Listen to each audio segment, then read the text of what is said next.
Hey guys, Asher Command today and Watcher of Realms. Welcome to the video. Sending some positive vibes, some love your way, especially if you need it out there today. So we did an update in 2024. Top 10 defenders in the game, ranked from 10 all the way to 1 last week. Today we're going to do it again, but we're going to go to the Marksman class. Honestly, I think Marksman might be my favorite class in the game. Just such lethal, potent damage dealers. Some really good expensive ones, some really good cheap ones as well. I don't know why, I just love the Marksman. What about you? What's your favorite class inside Watcher of Realms? Anyway, without further ado, let's go ahead and jump into things, not in the guild, but rather in the gallery, Ash. With number 10, so we have one tie. I just could not decide between these two in the video, and then from 9 to 1, it's gonna be straight shooting all the way to 1.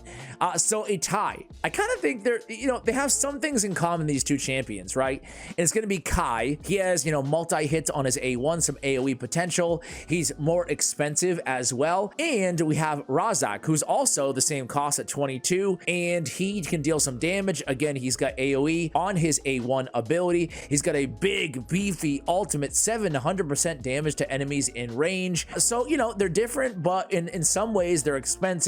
They've got AoE, they've got other things going on as well, like the soul-eating fish, basically targeting the enemy with the highest HP in range. They can both cover kind of like your side areas in Gear Raid 3. So Kai, I have not played as much as Razak, but I hear people saying in the comments that this guy is the real deal. So maybe Kai is better than Razak. I don't know. I haven't played enough. Like I said, I just maxed him out, played him around a little bit in Piercer faction trials, but I need more reps under me to give him, the nod above or below Razak. But both of these guys look to be very, very capable. Let's take a quick look at the reviews here. Gear Raid 3, obviously, Experience Gold, Tide, Void Rift, Guild Wars. Probably going to see a lot of the same, honestly, on Razak as well. You can use Razak in Gear Raid 1 as well. Oh, look at these scores, man. Well, EXP and Gold, Tide, Gear Raid 3, Void Rift, Gear Raid 1, Arena. So a little bit higher on the scores for Razak overall. What about you guys? Who would you rather have out of those two coming in at a tie at number 10 on our list? Coming in at number 9 is going to be Nyx. Who I like Nyx, another 22 cost marksman. Now, generally speaking, and you'll see this as we go up the list, I really love cheap marksmen. I do. There's nothing better than getting like a powerhouse for 11 or 12 cost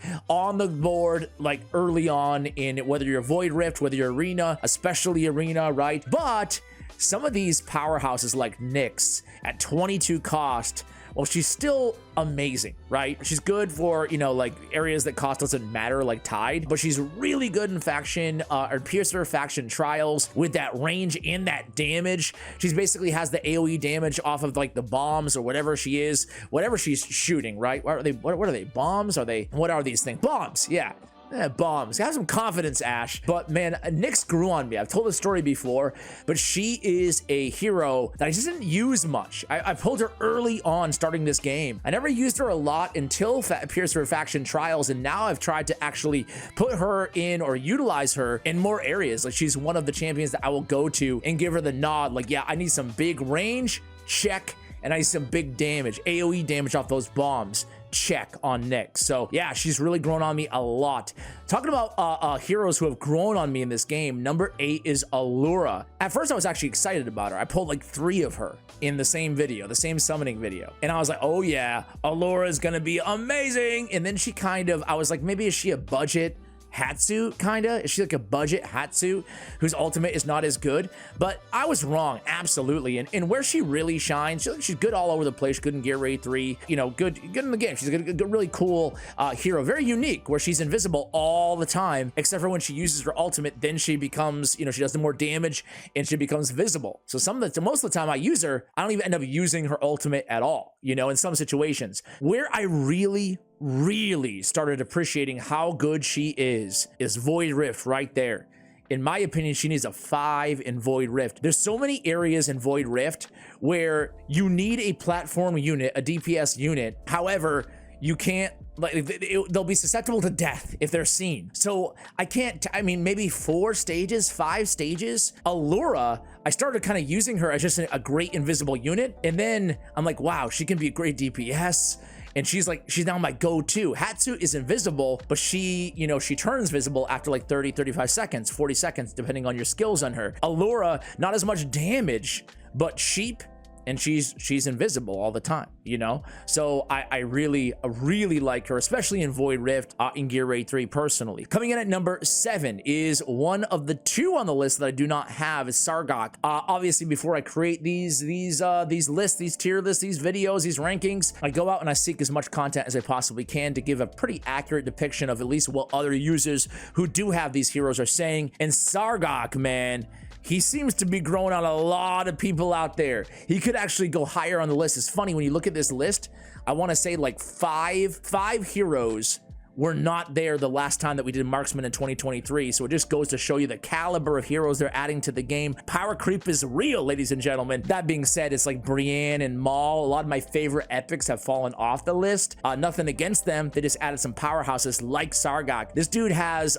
each attack launches a 25% chance to trigger Blood Spear, inflicting bleed on the target. If the target already is inflicted with bleed, it ignores 50% of their defense. So really strong talent to have. He's prioritizing airborne units. He is an absolute beast inside the arena. He has an arena increased damage as well. Increased damage in the arena by 15%. I was reading through the ratings in game here as well. And first of all, the score is really good. Arena single target DPS and anti-air DPS, a 5 out of 5. Immortal Codex as well. He speeds up guild wars. Interesting there. My most fed and favorite single target hero in the game. You know, it's anecdotal, it's just what one guy says, but it's definitely like, oh wow, I kind of want this dude now, right? And again, he's pretty cheap, which I love. So he comes in at number 7. Coming in at number 6, hey, I said that a few of my favorite epics have fallen off the list. There's actually a lot of them. I like, Lunaria, really like Lunaria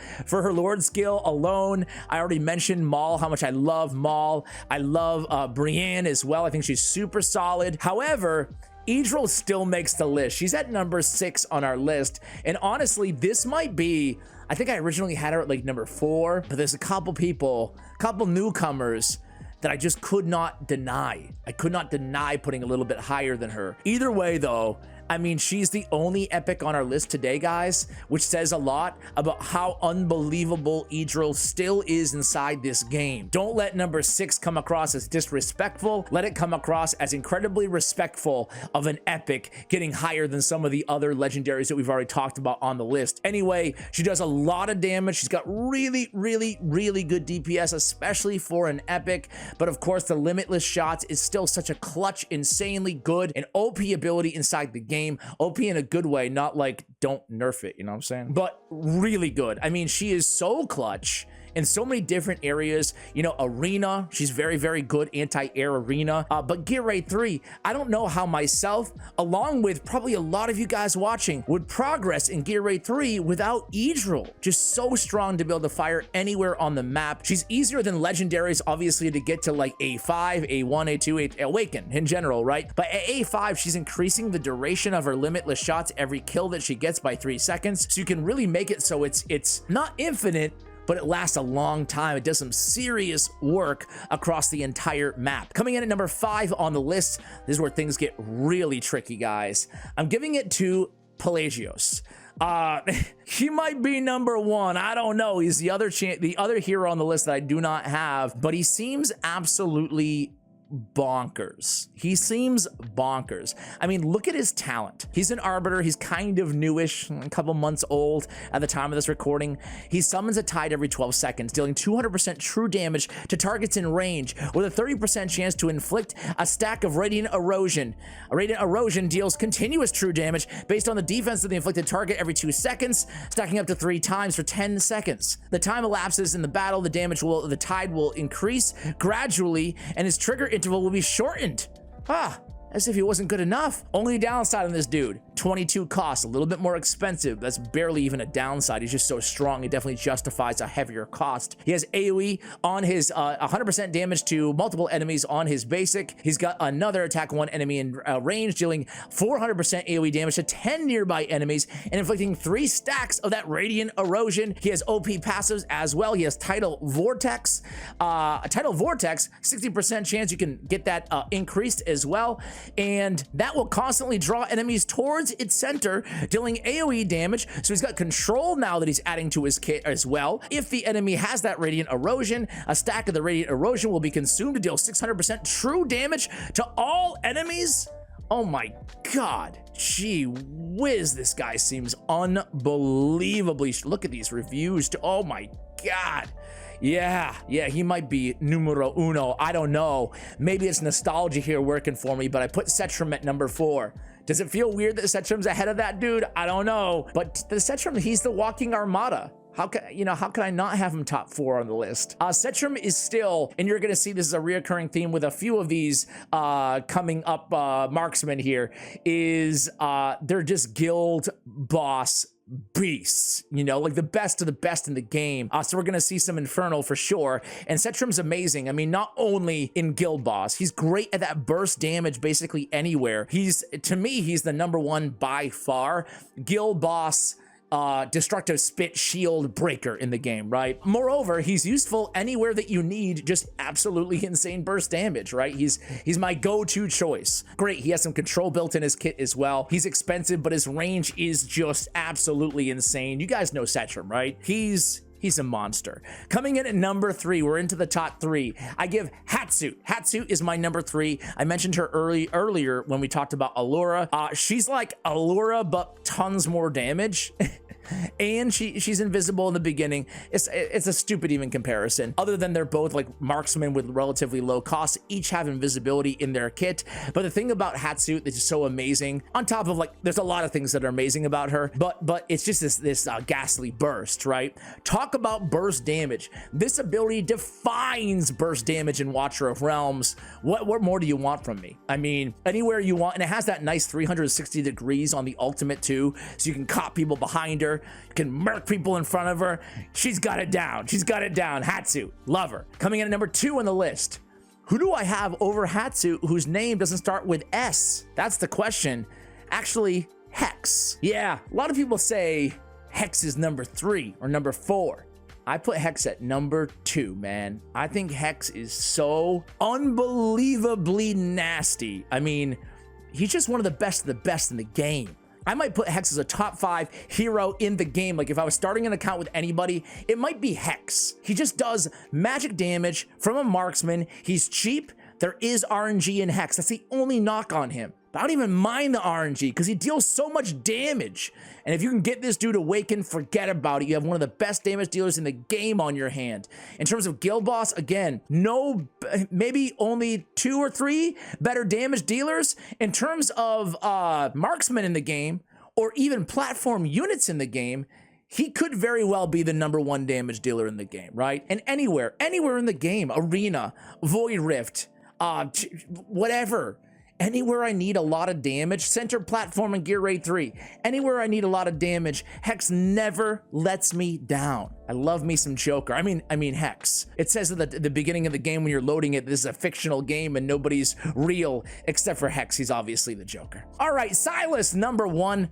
Is it a surprise to anybody? I mean, I would say it's not close, but I mean, Hex is so good. So is Hatssut. I mean, whatever. But Silas, to me, if I could choose any hero in the entire game to start out with, I think I would just go Silas. I mean, everything I said about Hex applies to Silas, except for he's not Infernal. That's the only knock on him. But I don't even know what to say about Silas, other than I got him a little bit late on my account compared to a lot of the other marksmen we're talking about into this video. And he did not let down. Let me just say that. He did not let down in the slightest. This dude is just walking damage, just walking sheer insane damage. He's not even walking. I guess he's standing on a platform, Ash. But guild boss or anywhere else, he's ignoring target's defense with his soul sniping. When we talk about single target damage in the game, I don't know if anybody beats Silas. At least on my account, nobody comes close. This guy's insanely good everywhere that you need some, just even when you go against units that have, you know, really high defense or, you know, some void rift areas. Like Silas is just built different. He just bleeds right through them, not with bleed though, with soul sniping. All right, guys, those are my top 10 marksmen here in 2024. What do you think about my list? Do you agree? Do you disagree? Did I snub anybody? If so, who would you take out and where would you put them? Let me know in the comments below. Much love, and as always, take care, guys.